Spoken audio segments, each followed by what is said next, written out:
we are addicted to revenge. Let me explain. When you perceive an injustice, say somebody does you wrong, that activates the same pathways in your brain as physical pain. So it actually feels painful to you to be wronged or to see something that you consider to be unjust. Now, you might be thinking there is a simple response to that, right? They always say an eye for an eye. Well, it's actually a lot more complicated than that. So when we are wronged, our first instinct is let's get revenge, right? Let's get justice. That's usually what happens. Where's the harm in that? I'm seeking justice. I'm seeking a right to my wrong. Well, the issue is the same pathways that reward drug use are the same pathways that reward seeking revenge.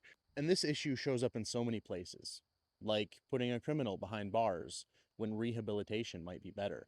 It shows up in cancel culture, and then it rears its ugly head in politics. Now, you might be wondering, what's the correlation between revenge and politics? In modern politics, we see a politician doing something that we don't agree with, or enacting a policy, or believing something that goes against our values as an injustice. We see it as a wrongdoing, and therefore we seek justice.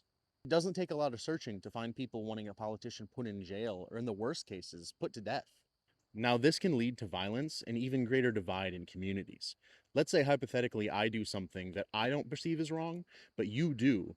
You may seek revenge on me, and then when you seek revenge on me, I feel that I'm wronged, and then we just escalate from there. Now, this isn't to say that politicians don't do things wrong a lot, but it's about how we respond to it. Do we seek revenge, or do we try and do something constructive? Do we fight fire with fire, or do we fight it with water? So you remember how I said that when you perceive an injustice, you feel physical pain? Seeking revenge only adds pleasure to the pain. The only way to truly relieve yourself from that physical pain is through forgiveness. Even imagining forgiveness still relieves, if only temporarily. So in today's political landscape, in today's world, really, I kind of feel like I'm walking through the woods with no clear path home, and the sun's going down. The only way home is to work together as a community, as a society, as a world. To put it into perspective, we're kind of a bunch of electrified meat sacks hurtling through space on a weird rock.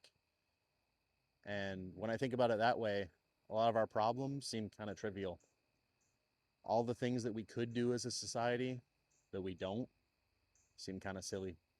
The only way to move forward as a community is to forgive, to love, and to seek resolution before we seek revenge. But until that day,